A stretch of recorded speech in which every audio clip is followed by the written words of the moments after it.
Meus amados, eu vos cumprimento na paz do Senhor. Convido-os para abrir a Bíblia, Filemão.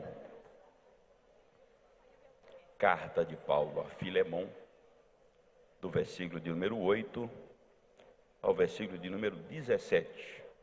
A minha gratidão por você que participa do culto hoje.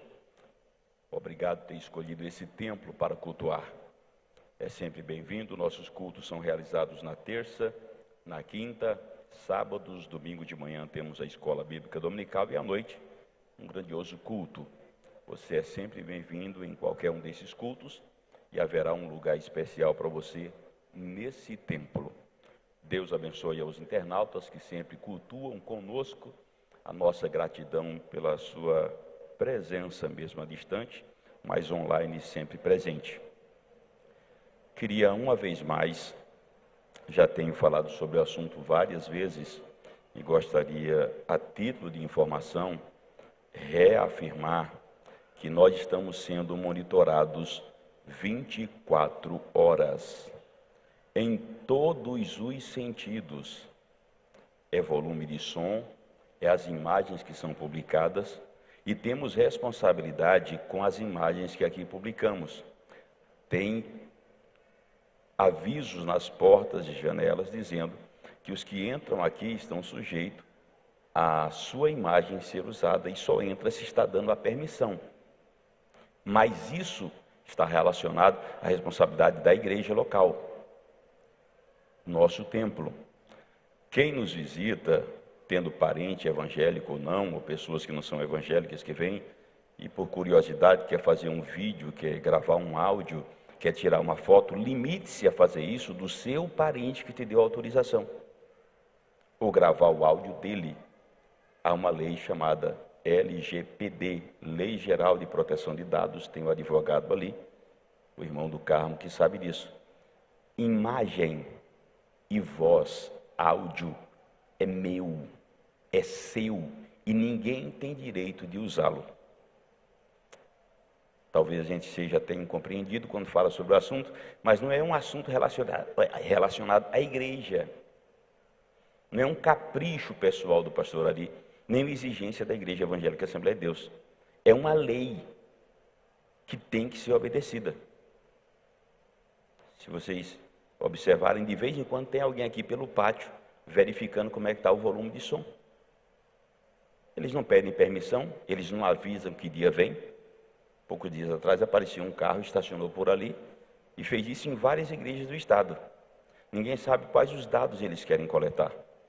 Algumas coisas que fazíamos antigamente, não fazemos mais, porque estamos nos adequando às novas leis que estão sendo impostas. E eu gostaria de pedir com muito cuidado e carinho, que quem veio e tem autorização de fazer uma imagem de um amigo, de um parente, o faça. Se não, por favor, mantenha-se ao seu ambiente de liberdade a filmar, fotografar ou gravar aqueles que te dão autorização para isso. Porque fugindo do que a gente produz aqui, eu não posso me responsabilizar por isso. E tem pessoas que vêm para a igreja para ter um minuto de sossego. Não querem ser vistos. Não querem que ninguém veja eles chorando. Não querem que ninguém veja eles emocionados. E a gente tem uma mania de filmar ou fotografar e automaticamente postar. Se é você, pode fazer o que quiser, mas os outros não. Ok? Obrigado pela atenção. E desculpe pela insistência, porque aqui o grupo sempre rotativo. Hoje vem uma, duas congregações, amanhã vem outras, e pessoas que não são daqui e não sabem como está funcionando as coisas dentro do ambiente de igreja. E mudou, mas mudou bastante. A gente não faz mais o que quer e não fala mais o que pensa. Infelizmente, nós estamos sendo limitados em muita coisa que precisava até ser feita e dita. Mas já há complicações jurídicas com relação ao nosso comportamento e postura. Queremos avisar também que foi feita uma troca de dirigente de congregação na Chácara 2. vindo para a sede de volta o irmão Vital e a sua esposa, a irmã Rod, e foi para a congregação o irmão Danilo Escócio e a sua esposa, Gigliane, com 3 filhas, Gabriela, Débora e Ana Beatriz. Cadê? A família está aqui, o nosso pastor, por gentileza, está aqui. É nosso, serve a Deus e está ali cooperando, não sabemos por quanto tempo. Eles são bem-vindos ao grupo de dirigentes. Amém? Quem encontrou o texto, por gentileza? Versículo 8 ao versículo de número 17. Na versão da Bíblia atualizada, logo em seguida o pastor Samuel lendo na versão da Bíblia do Peregrino, e todos juntos fazendo a leitura que será projetada na Bíblia Viva. Pois bem, ainda que eu sinta plena liberdade em Cristo para te ordenar o que convém, prefiro todavia solicitar em nome do amor, sendo que sou Paulo, o velho, e agora até prisioneiro de Cristo.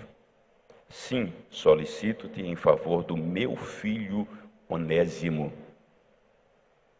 Gravem essa fala de Paulo.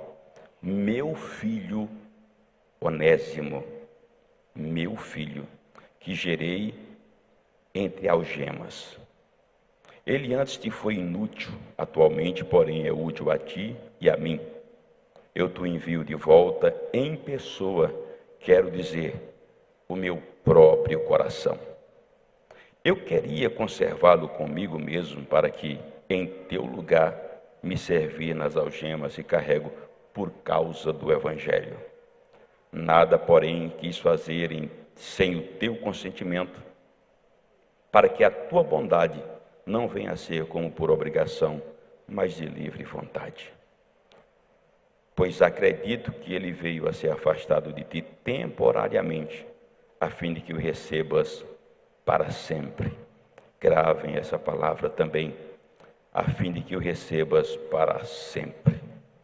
Não como escravo, antes muito acima de escravo, como irmão caríssimo, especialmente de mim, e com maior razão de ti, quer na carne, quer no Senhor. Se, portanto, me consideras companheiro, recebe-o como se fosse a mim mesmo. Acrescento o versículo 18 para que vocês tenham ideia do que Paulo estava disposto a fazer com relação a esse rapaz. E se algum dano te fez, ou se te deve alguma coisa, lança tudo em minha conta. Pastor Samuel, por gentileza, até o versículo 17. Por isso, embora tenha plena liberdade cristã para te ordenar o que é devido, prefiro apelar ao teu amor. Eu, este ancião Paulo, e agora prisioneiro por causa de Cristo Jesus, apelo a ti em favor de um filho meu que gerei na prisão, Onésimo, outrora sem proveito para ti, agora de grande proveito para ti e para mim, agora eu o envio a ti, e com ele o meu coração. Eu teria desejado mantê-lo comigo, para que em teu lugar me serviste nesta prisão que sofro pela boa notícia. Mas sem o teu consentimento, eu não quis fazer nada, para que tua boa ação não seja forçada, mas voluntária. Talvez ele se tenha distanciado de ti por breve tempo, para que possas recuperá-lo definitivamente. E já não como escravo, mas melhor que escravo, como irmão muito querido para mim e, mais ainda, para ti, como homem e como cristão. Se te consideras companheiro meu, recebe-o como a mim. Se te ofendeu ou deve alguma coisa, coloca na minha conta. Versão da Bíblia Viva, por favor, todos lendo em alto e bom som. 1, 2, 3 e agora. Agora eu quero pedir-lhe um favor.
Obrigado. Pode sentar, por gentileza. Nós estamos abordando sobre esse pedido de Paulo, há alguns dias, feito a Filemão com relação ao escravo que saiu da sua casa fugido e carregando uma porção da sua propriedade, dos seus bens, fugindo para Roma. E Paulo começa a convencer Onésimo, ou Filemão, usando primeiramente um argumento extremamente forte, que era o cuidado, a bondade e o amor que Filemão tinha pelos outros. E como ele fez e sempre fazia pelos outros, devia agora reportar-se a esse escravo fugitivo da mesma maneira que ele tratava os demais. E Paulo lhe dá uma chance de ele colocar em prática e sarar suas próprias feridas, seu próprio interior. Segunda coisa que Paulo trouxe à tona é que a linguagem do amor, ela é mais forte do que a linguagem da obrigação. Quando se convence alguém através do amor, é mais fácil você conseguir alguma coisa. Há até uma brincadeira que geralmente se faz, que existe uma palavrinha mágica quando a gente pede alguma coisa. E quando pede, por favor, geralmente a gente é atendido. Quando tenta exigir por obrigação, talvez até receba. Mas eu já vi algumas pessoas fazerem algumas coisas e de vez em quando você recebe um videozinho, eu sei que todos fazem isso. Mandam e recebem e vão projetando esse negócio. Quando se vê obrigado a fazer alguma coisa, sempre vem uma indisposição para fazer, e quando é de fato obrigado a fazer, aí vem a revanche. Se vai servir uma comida para alguém que é chato, exigente, e fica insistindo e brigando, de vez em quando publica um videozinho de alguém que cospe na comida, na bebida, e faz alguma ceboseira para que a pessoa seja penalizada. Mas quando se pede com carinho, com educação, com amor, geralmente somos atendidos. Segunda coisa que Paulo traz à memória do nosso irmão Filemão é que Onésimo agora não era mais o mesmo que saiu da sua casa. Ele agora era um crente, estava convertido. E em Gálatas, capítulo de número 3, versículo 28, diz que para o Senhor não há livre e nem escravo, todos somos iguais. Senhor, patrão, servo, empregado, rico, pobre, famoso, anônimo, bonito, feio, não faz diferença. Diante do Senhor, todos somos iguais. A alma de qualquer um dos senhores que estão aqui essa noite, estão me ouvindo, tem o mesmo valor que a alma de qualquer um que está exercendo as mais nobres funções do ministério da igreja. É provável que alguém diga, para chegar a ser pastor tem que ter... A minha alma tem o mesmo valor da tua alma. Como pessoa, você tem o mesmo valor que qualquer um desses ministros em cima do púlpito tem. Qualquer um presidente de convenção, independente da esfera estadual ou nacional, tem o mesmo valor que você tem diante de Deus. O serviço prestado, é claro, diferente, extremamente diferente, mas o valor de cada indivíduo não é alterado. E a Bíblia diz que Deus amou o mundo de tal maneira que deu seu Filho unigênito, para que todo aquele que nele crê não pereça, mas tenha a vida eterna. Você é o alvo desse amor, você é o alvo desse cuidado, e Jesus morreu na cruz em teu lugar e para resgatar a minha e a tua vida. Se a gente for fazer uma análise precisa da vida de Onésimo, como todos nós, ele tem um passado, ele tem um presente e ele tem um futuro. É muito provável que se eu desse a oportunidade para todos que vieram ao culto hoje, tem alguma coisa que você não se orgulha de ter feito. Algumas outras coisas você se orgulha de ter feito, de ter falado, de ter realizado, e outras não. E se olharmos de forma muito cautelosa a vida de Onésimo, nós vamos descobrir que ele teve um passado na casa do seu senhor Filemão, a sua deslealdade, o seu relaxo, o seu desdém pela oportunidade que teve de servi-lo, a falta de confiança que o patrão gerou, ou que ele gerou no patrão depois da sua saída, porque ele foi e levou uma coisa. Aí ele vai para Roma. Em Roma, ele tenta esconder-se entre os demais escravos que livres eram, mas que infelizmente estavam sujeitos a todo tipo de exposição e tentação que ele se submeteu também. Sai da casa do patrão, deixa um nome ruim, deixa uma história ruim e tenta se esconder em um lugar ruim. Todos nós somos assim. E isso vem desde a infância. Quem não já fez alguma coisa errada em casa quando era moleque? Principalmente quando começa a escrever o nome. Faz a bagunça e deixa o nome escrito de lado. É assim ou eu estou enganado? Quem já fez isso? Riscou o sofá, riscou a toalha de mesa e deixou o nome lá. Como diz, fui eu que fiz. A prova do crime está ali.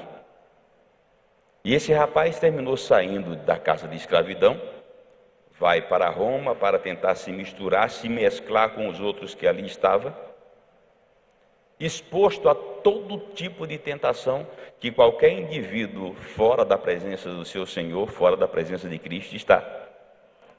Mas também teve na vida dele alguma coisa extremamente importante, porque nesse passado triste dele, ele teve um encontro com Paulo. Ele viu Paulo na prisão. E ouvindo a pregação, ele se converte e passa a servir a Paulo. Agora ele não era mais escravo de Filemão, mas de forma espontânea, depois de convertido, ele passa a servir o apóstolo Paulo, mostrando, através da sua conversão, que ele estava pronto a servir, até porque o nome dele significa útil. O nome Onésimo, como já aprendemos, significa útil.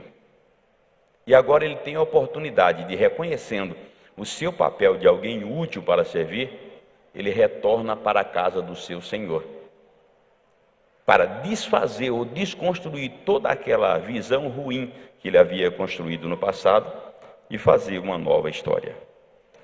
Vamos dar sequência à nossa fala, falando sobre os argumentos que Paulo usa, os métodos que Paulo utiliza para poder convencer Filemon para receber Onésimo novamente. Entre os argumentos citados, Paulo passa a falar com o nosso irmão Filemon acerca da mudança de vida que Onésimo sofreu.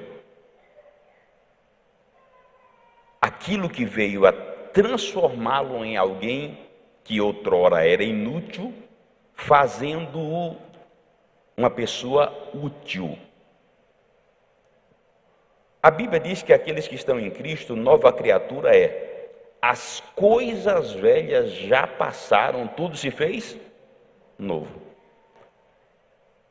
É inevitável, em um encontro com Jesus, é inevitável uma mudança de vida. Não tem como justificar que a pessoa encontrou Jesus e não mudou de postura, não mudou de atitude, não mudou de comportamento. Não existe. Quando a pessoa se converte, a palavra conversão quer dizer mudar de itinerário. Ele estava indo para um rumo, encontra-se com Jesus e ele pega um caminho oposto ao caminho que ele estava trilhando. Esse evangelho pobre, fraco e barato que está sendo anunciado hoje, tem que ser corrigido. Jesus, pela sua infinita misericórdia, nos recebe do jeito que estamos. Não é do jeito que somos e vivemos. É na condição que estamos vivenciando. E quando Ele nos recebe, Ele altera esse comportamento de tal maneira que as coisas velhas se tornam um passado. Todos que tiveram a experiência pessoal com Deus, o encontro pessoal de conversão, sofreram mudanças radicais. Desde a antiga aliança, Jacó teve um encontro com o Senhor lá no Val de Jaboque. Ele passou uma noite esperando que a mudança chegasse. Quando o dia estava amanhecendo, agarrado ao anjo, disse: eu não posso continuar do jeito que sou. Eu preciso mudar de vida. E na insistência dele, o anjo termina tocando na juntura da sua coxa. O nervo ciático sofre uma alteração e ele começa a mancar. A perna dele vai perdendo a mobilidade e vai definhando. Quem já teve torceu a perna um pouquinho para sentir aquela fisgada por aqui assim? É uma experiência mais ou menos semelhante. Mas o dele foi sério, foi grave. E o anjo disse: tá bom, a partir de hoje tu não serás mais chamado Jacó. O seu nome vai ser mudado, porque tu tivestes um encontro com Deus. E esse encontro mudou a tua vida. Tu serás chamado Israel, de enganador, de suplantador. Ele passou a ser chamado Príncipe de Deus. Você não está aqui porque é melhor que ninguém. Você não é crente porque tem mérito algum. Você está aqui por causa da graça, da misericórdia daquele que te achou e mudou a sua história. Se não houve mudança, aceite Jesus ainda hoje, porque tu vai sair daqui diferente. Conheciam Jacó pela sua fama de dar nó nos outros.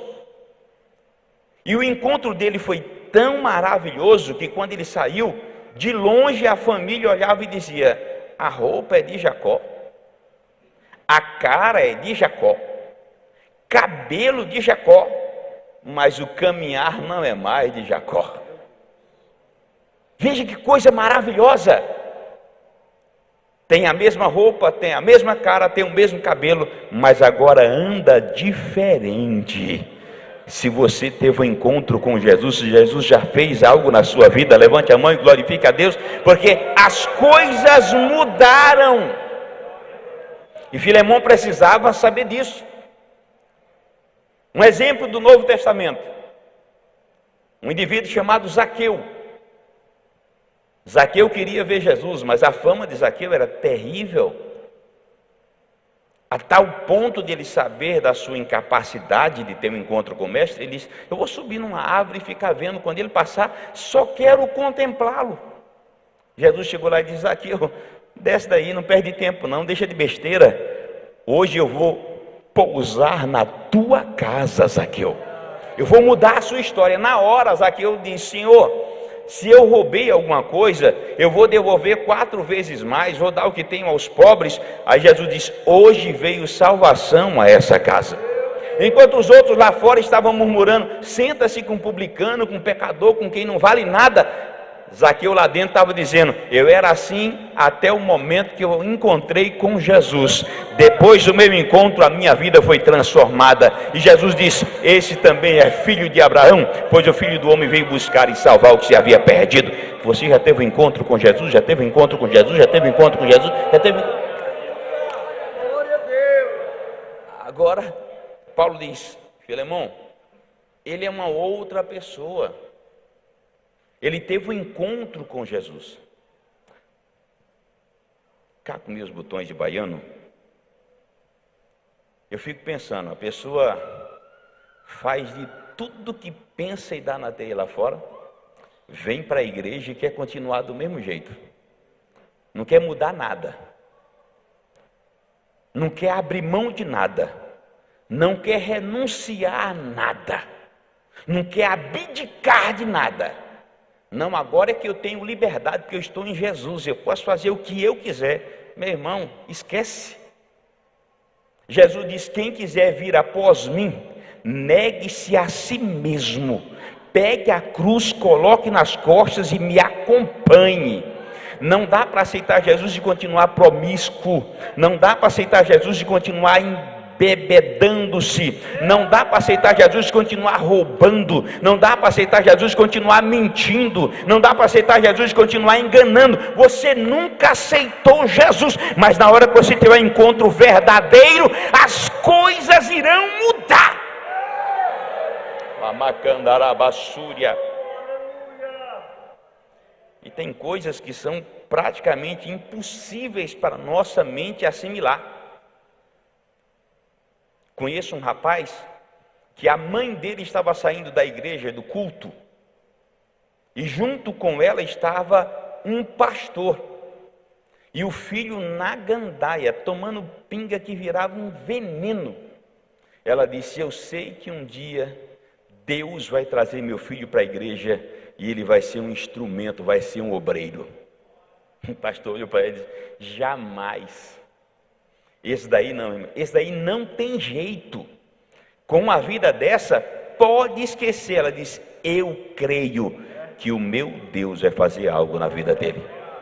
Não faz muito tempo eu estive pregando na igreja desse, que hoje é um pastor, serve a Deus, e o Senhor mudou a história dele, tirou de lá e trouxe para cá.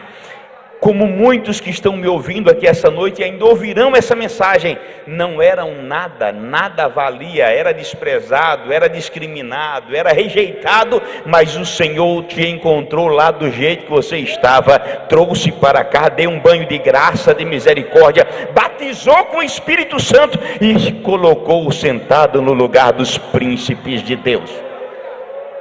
Era isso que Paulo estava dizendo.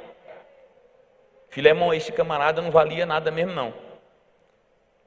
Não fazia jus ao seu nome. Era um inútil. Muito inútil. Mas agora não, Filemão.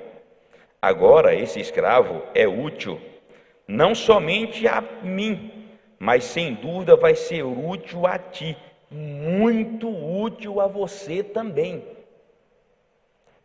Com isso, Paulo estava dando uma alfinetada em Filemão,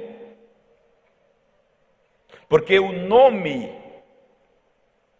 foi resgatado através da conversão. Um nome tem peso, irmãos. E Salomão diz que um bom nome vale mais que... Vocês sabem o resto do versículo, não vou nem citar. E cada indivíduo que recebe um nome, principalmente na cultura bíblica, ele tem algo a desenvolver com aquele nome. É aí que vem a preocupação dos nomes que a gente está escolhendo para colocar nos nossos filhos. Hoje em dia, quanto mais exótico o nome, é mais atrativo, né? Filhos de crente com nomes que não condizem com o significado que ele tem. E o nome fala muito. Onésimo significa útil, aquele que serve com utilidade. Filemão, amável, compreensivo, aquele que acolhe. Quando Paulo está dizendo, outrora ele era inútil, o nome dele agora tem um significado real. Ele passou a ser útil. E o teu nome, Filemão? De gentil, de amável, de acolhedor, está sendo utilizado como deve ser? Olha a alfinetada que Paulo deu no Filemão. Ele resgatou a identidade através do nome. E você consegue colocar em prática o que o seu nome significa? Quebrou as duas pernas de Filemão para argumentar qualquer coisa contra aquele escravo que fugira de casa. Porque se o nome do que é útil se tornou inútil e agora voltou a ser útil, o meu nome de amável, de gentil, tem que ter utilidade também, tem que ser levado a sério. O nosso grande problema é que nós temos uma habilidade extraordinária de explorar as fraquezas alheias e nunca colocamos-nos no crivo para ver se estamos fazendo aquilo que a nossa identidade exige. É muito mais fácil cobrar dos outros do que a gente fazer e dar o exemplo. Estamos vivendo um momento muito, mas muito delicado. Daquilo que se aplica para os outros, mas para mim é totalmente oposto ao que o povo pensa e o que eu defendi. Argumentos sim, argumentos não, argumentos são coisas consistentes. Narrativas sim, atitudes e ações não. Aquilo que você vive deve ser aquilo que você prega, e aquilo que você prega deve ser aquilo que você vive. Já dei exemplos aqui na palestra passada com relação a isso. Mas tem uns que cobram tanto da vida dos outros, mas da própria vida não tem um pingo de cuidado. E quando são questionados com relação, não é bem assim. Para você, há poucos dias saiu uma frase aí que virou um fermento em todo mundo, com relação à palavrinha chamada democracia. Democracia tem um significado para mim e tem outro para esse menino, tem outro para esse, tem outro para aquele, tem outro para aquele. Quando na verdade não é isso que significa a palavra democracia. Aí os defensores dizem, não, a palavra é relativa. Estamos vivendo a época do relativizar todas as coisas. Mas a Bíblia não diz que é assim.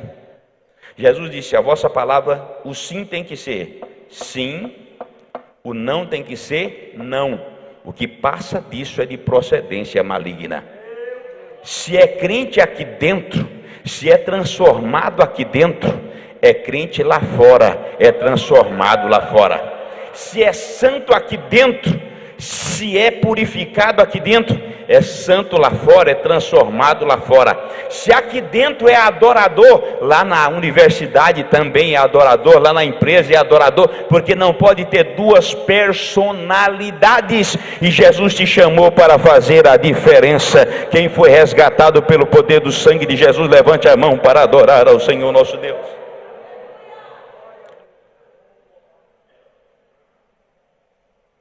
Nessa explanação de Paulo acerca da mudança de vida de Onésimo, ele está dizendo para o nosso irmão Filemão: você perdeu um escravo que não valia nada, agora você está recebendo de volta um irmão caríssimo. Você perdeu alguém que não tinha valor, mas agora a vida dele custa o preço do sangue de Jesus Cristo, Filho de Deus.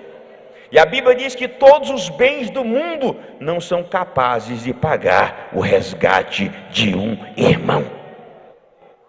Eu sei que estou falando para pessoas que já sofreram discriminação tamanha, a ponto de, quando entregou a vida para Jesus, a família o desprezar. Eles não sabem o teu valor.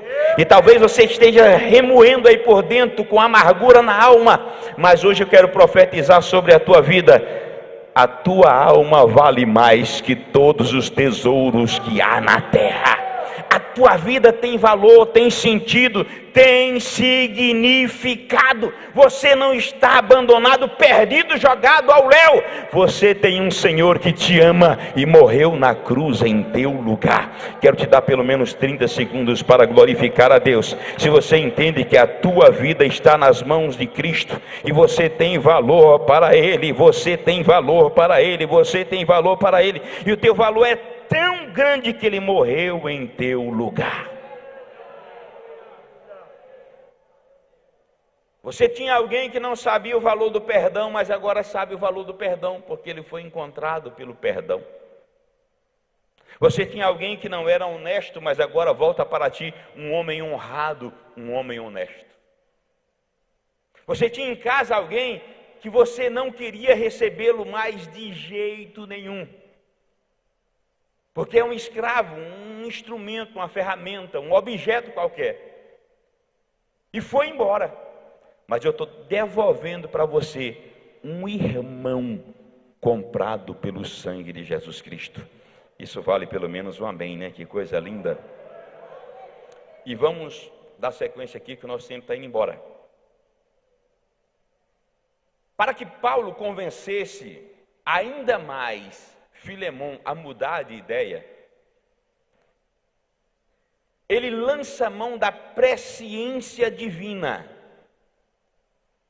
e diz: Filemão, o que aconteceu contigo foge do controle da sua própria capacidade e responsabilidade. Quem iria prever que o escravo fugiria e ainda teria a ousadia de roubar alguma coisa? Você não sabia que isso ia acontecer, você não esperava que isso ia acontecer. Para que você tenha ideia do que eu quero falar essa noite, deixe-me fazer uma pergunta.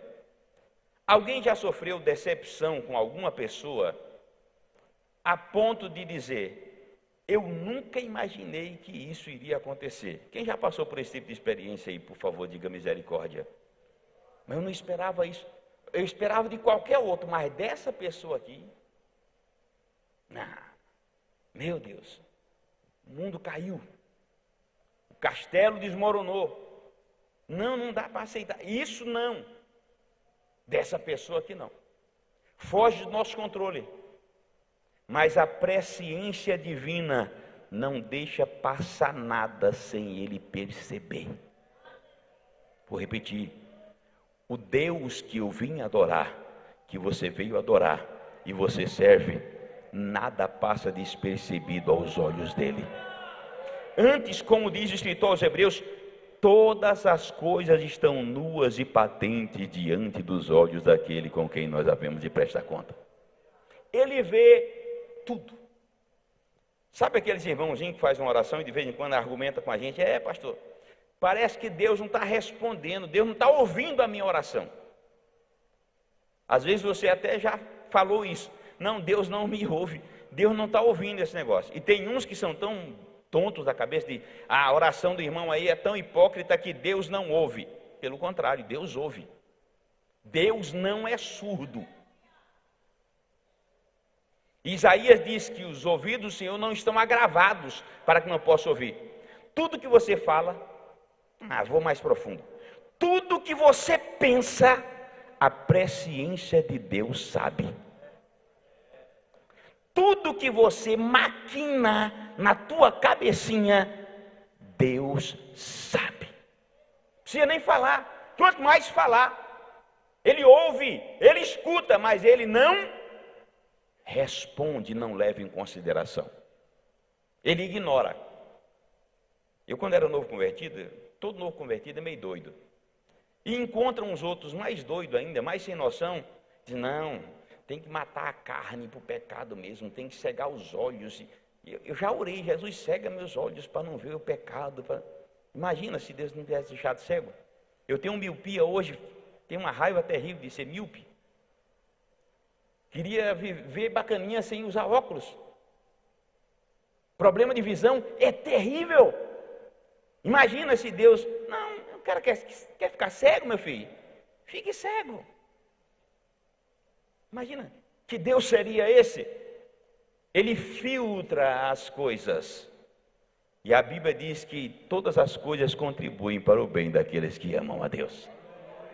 Todas as coisas contribuem. Aquilo que eu não entendo, aquilo que eu não compreendo, aquilo que às vezes a gente ouve um crente dizendo aqui na frente, pede oportunidade para dar um testemunho. Senhor, eu não aceito. Senhor, eu não admito. Senhor, eu não... Larga a mão de ser tonto.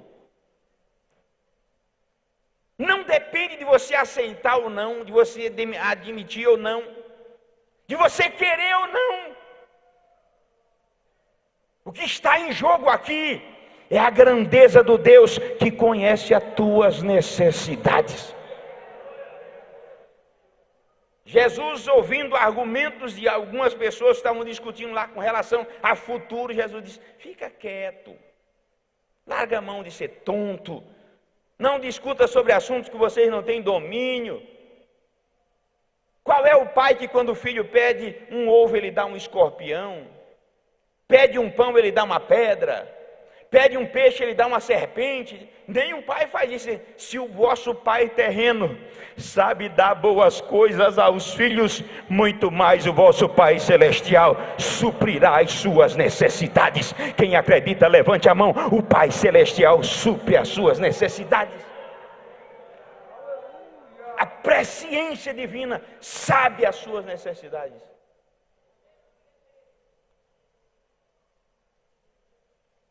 Tem coisa que acontece e foge do nosso controle, diz, não dou conta não. Deus encontra um profeta meio doidão da cabeça e diz, ô sem juízo, vai lá em Nínive e diga que eu vou destruir a cidade. Ele fez um cálculo rápido e ele percebeu, ele descobriu, ele interpretou que Deus tinha um projeto de salvação para aquele povo. Mas o coração dele, rancoroso, diz, eu não quero que aqueles endemoniados se convertam. Eu vou fugir para outro lugar, que vá todo mundo para o inferno. Não quero estar nem perto. Agora eu pergunto, será se Deus não sabia que Jonas ia fugir? É claro que Deus sabia. Aí Jonas vai depressa no porto, compra uma passagem. Nínive está para um lado e ele compra uma passagem lá para o outro lado. Entra no navio, escondidinho, desce para o porão, deita e fica quietinho, caladinho. Igual o menino quando apronta. Se esconde que ninguém acha. Tormento pegou, tempestade no mar. O texto nos revela por que Jonas parou naquele navio. Cada um clamava ao seu Deus. Cada um clamava ao seu Deus. Quem já viajou de ônibus aí, dê um sinalzinho com a mão. De avião, quem já viajou, dê um sinalzinho, por favor. De barco, quem já viajou? Todo mundo que está viajando com você comunga da mesma fé que você comunga? É todo mundo crente, todo mundo evangélico, assembleiano? Quer ver quando passa um risco, a gente já escuta. O crente já grita, sangue de Jesus tem poder. O outro já grita lá, está amarrado. Aí o outro já grita, a senhora. E outros já gritam outros nomes para lá. Dizem por aí que em pane de avião não há ateu. Até ateu grita por um Deus. Aquilo que Jonas achava que fugiu do mover de mão divina, escapando para um outro rumo, Deus disse, Jonas, fica tranquilo. Você acha que vai escapar do meu trabalhar, Jonas? Tem muita gente para se converter. Se fosse hoje, Deus ia dizer para Jonas, aí tem brasileiro, aí tem argentino, aí tem venezuelano, aí tem americano, aí tem paraguaio, aí tem uruguaio, aí tem alemão, aí tem francês, aí tem inglês, aí tem de tudo. E pela experiência que eles vão viver, a mensagem que tu vai pregar, cada um vai voltar para a sua nação, dizendo que teve um encontro com um único Deus poderoso e Criador. Jogaram tudo fora, desfizeram de tudo e continuou a tormenta. Daqui a pouco lança sorte, pergunta o que é que está acontecendo. Aí disseram, e aquele camarada que entrou escondidinho e foi lá para o porão? Sacudiram ele disse que foi. Já me acharam? Sim. Sabemos o que está acontecendo. E tu está aí dormindo de boa, o que está fazendo aí? Está doido? É? Ele disse, o que está acontecendo é culpa minha. Da onde tu é? Que ocupação é a tua? De onde tu vem, para onde tu vai? O que tu tem que fazer? Eu sou hebreu e temo a Deus. Estou fugindo de uma ordem dele, mas entendo que ele me encontrou aqui. Deus te encontrou onde você estava, encontrou. Deus encontrou do jeito que tu estava, foi lá mesmo que ele encontrou. Cata o camarada e diz, pode me jogar aí dentro da água, e todo mundo se converteu, todo mundo aceitou o Senhor, todo mundo entendeu que Deus encontra os seus, independente de onde eles querem se esconderem. Isso é presciência, seu poder divino, de saber o que está por vir. Eu só conheço o passado, não sei nem o presente, você também, mas o meu Deus, o teu Deus conhece o teu futuro, Ele conhece, meu Jesus amado. Aí Paulo diz, olha Filemão, tu não sabia que ele ia fugir, mas Deus sabia que ele ia fugir. Tu não sabia aonde ele iria se esconder, mas Deus sabia aonde ele iria se esconder. E talvez seja por isso, Filemão, que Deus me colocou lá na cadeia para encontrar esse indivíduo lá. Deus é tremendo, irmão. Eu já ouvi vários testemunhos, e vou contar pelo menos um testemunho relacionado a mim, e esse eu posso usar. Eu estava em Vilhena, começo da carreira ministerial, e descobri que queriam me colocar na lista de obreiros para ser consagrado. Eu digo, Deus me livre, quero conversa não. Larguei tudo que tinha aqui, emprego, tudo. E fui lá para Ariquemes, garimpo Bom Futuro. Cheguei lá no garimpo, 90 dias o garimpo fechou. Uma empresa comprou os direitos de mineração e todo mundo tinha que ir embora. Como eu, estava lá um outro indivíduo, só que ele estava desviado mesmo. E um dia eu comecei a orar, Jesus, tem misericórdia. E aquela oração foi uma oração de quebrantamento. Eu comecei a orar de joelho. E quando o rapaz bateu na porta, eu estava deitado no chão, desmanchando em lágrimas. Ele bateu na porta do quarto. Diz que é. Ele disse: abre a porta depressa. Eu estou desviado. E Deus mandou eu vir aqui para você orar por mim. Eu preciso reconciliar agora. Eu levantei como um mulambo, como um trapo, e disse: eu já sei por quê. Deus permitiu que isso acontecesse. Orei por ele, disse: volto para minha casa, volto para minha terra, para o meu estado, mas volto uma nova criatura para minha família. Há um tempo atrás eu estava pregando em um determinado evento e contei esse testemunho. O pastor da igreja disse: eu também estava lá fugindo do ministério. Não tem garimpo que aguente com 2 obreiros tentando fugir da chamada. O Deus presciente te conhece. Não adianta tentar se esconder, não adianta tentar se abrigar nas trevas, nas sombras, não adianta ir para longe. O Deus presciente conhece a tua essência. Quem acredita nisso, levante a mão e glorifique a Deus. Ou melhor, fique em pé glorificando a Deus. Hoje Ele te encontra nessa reunião, hoje Ele te encontra nesse culto, hoje Ele vê a tua necessidade e está dizendo: eu não esqueci de você. As lágrimas derramadas, a oração feita, as reclamações constantes, eu continuo sendo Deus e conheço as tuas necessidades.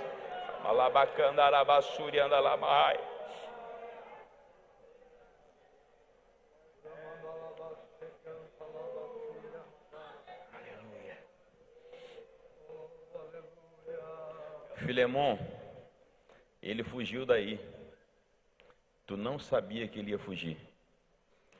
Deus sabia que ele ia fugir.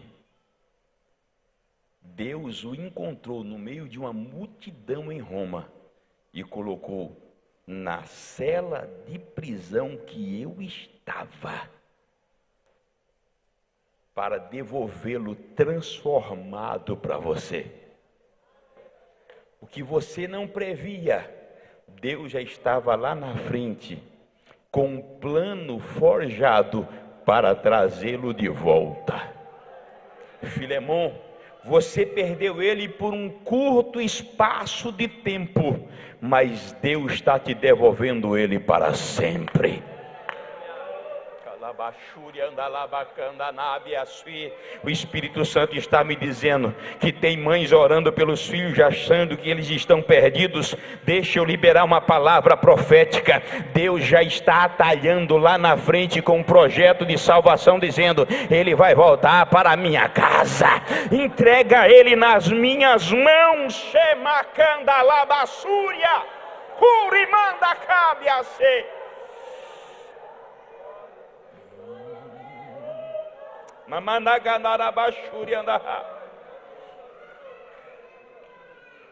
Eu preciso orar por você hoje.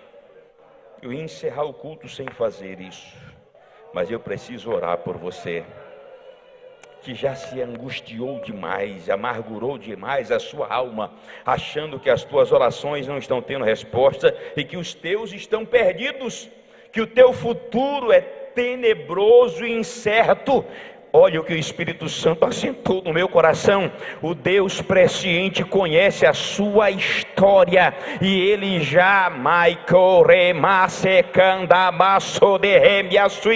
Ele forjou um projeto de sucesso, de vitória. Isso não vai te fracassar, não vai te derrotar. Deus está mudando as circunstâncias para que o nome dEle seja glorificado.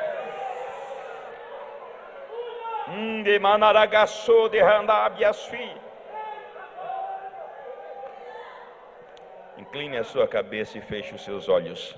E você que foi tocado por Deus por essa palavra ministrada agora, saia correndo do teu lugar e me deixe orar por você. Eu preciso orar por você que está com o coração abatido, amargurado, sem esperança, a alma angustiada no seu interior, preocupado com os filhos distantes da casa, preocupado com os pais que não estão na presença do Mestre. O Senhor está dizendo que Ele conhece, Ele vê, e as lágrimas que você tem derramado, Ele tem visto. A sua súplica Ele tem ouvido. O seu gemido, quando falta palavras, Ele compreende. E o projeto que Ele tem para ti é de bênção, não é de maldição, é de vida, não é de morte, é de vitória, não é de fracasso. Hoje o Senhor dos Exércitos peleja em teu favor e em favor dos teus. As coisas irão mudar. Eu ministro na autoridade do nome de Cristo Jesus, as coisas irão mudar.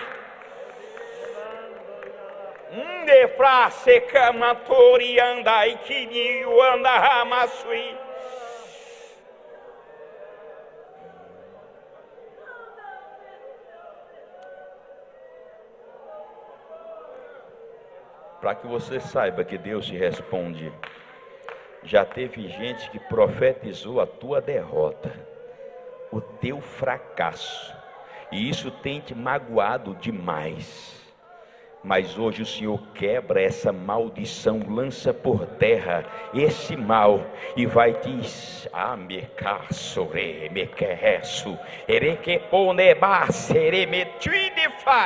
meu Deus, Ele vai te submeter a uma experiência nova. Ele vai escrever uma nova história na tua. Ai, que membre a sui. Ele me negendana mandaraba sui. Oh, imas. O céu se move em teu favor.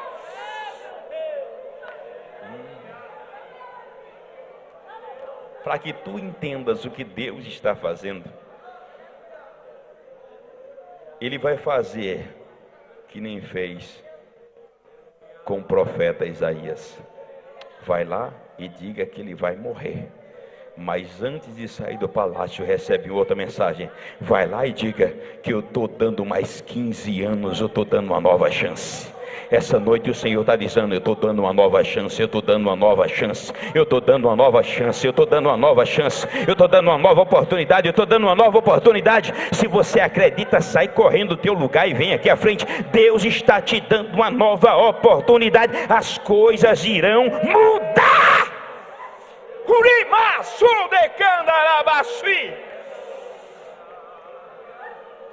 A sentença está sendo quebrada agora.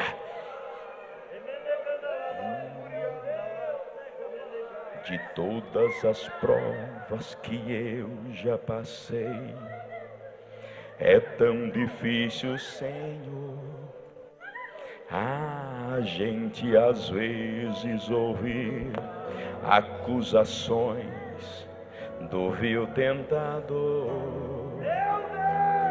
Lembranças do passado vêm e querem me fazer parar, ou mesmo palavras de alguém que não quis na gente acreditar.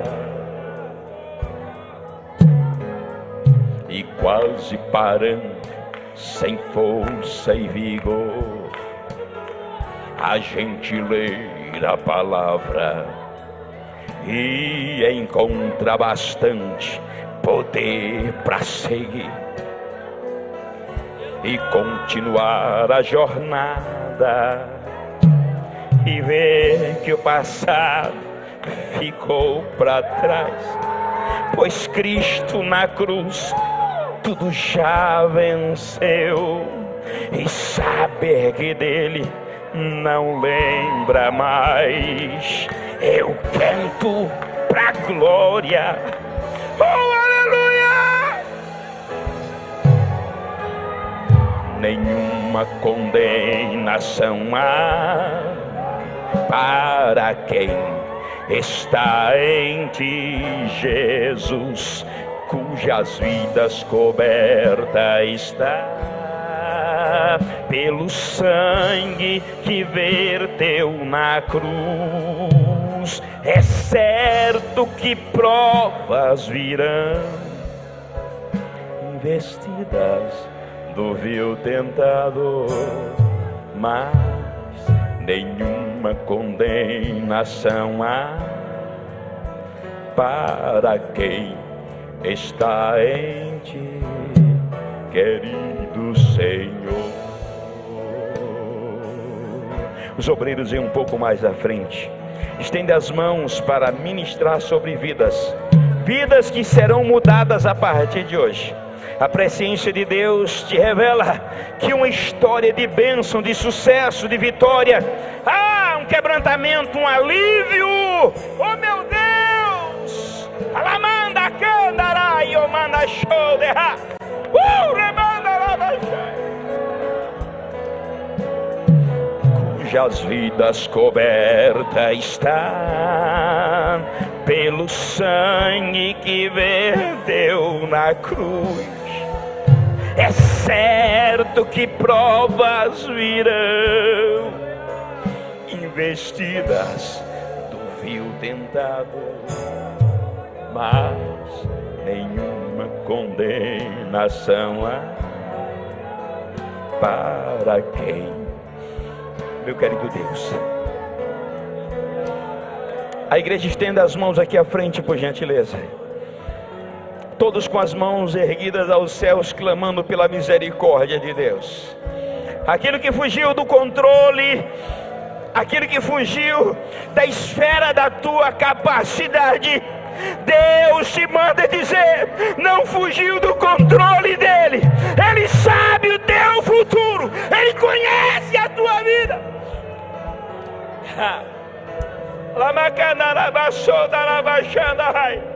Meu querido Deus, entra com providência, trabalha no coração dos teus filhos, na alma, na mente dos teus filhos.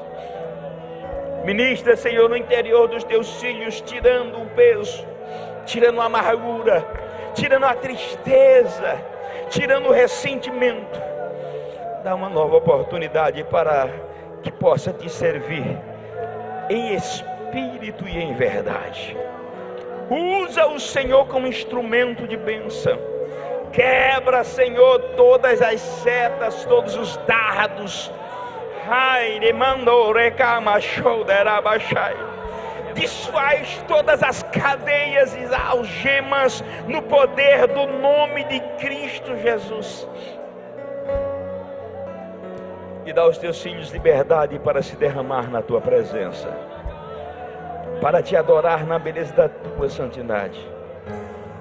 Refaz as forças, ressuscita os projetos da tua obra na vida dos teus filhos. Resgata o senso de urgência na chamada. Desperta o dom que há dentro de cada um dos teus filhos e usa-os, Senhor, para a glória do teu nome. Eu sei que a casa será mudada, eu sei que a família será mudada, eu sei que a história será mudada, e é por isso que eu ministro, Senhor, sobre eles agora. Que venha a tua graça, que venha a tua graça, que venha a tua graça. Deus está derramando unção sobre vidas aqui. É uma nova unção, unção de graça, de liberdade, de cura interior, unção de autoridade dos céus. Recebe.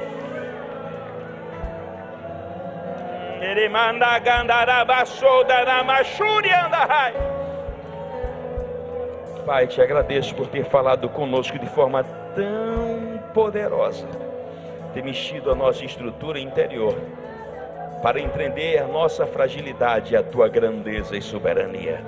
Te bendizemos neste culto, te louvamos agora e para todos sempre. Que o amor de Deus, a graça bendita e salvadora que é em Cristo Jesus, a comunhão e a consolação do Espírito Santo reine sobre todos. Quem confirma, diga amém. Obrigado pela...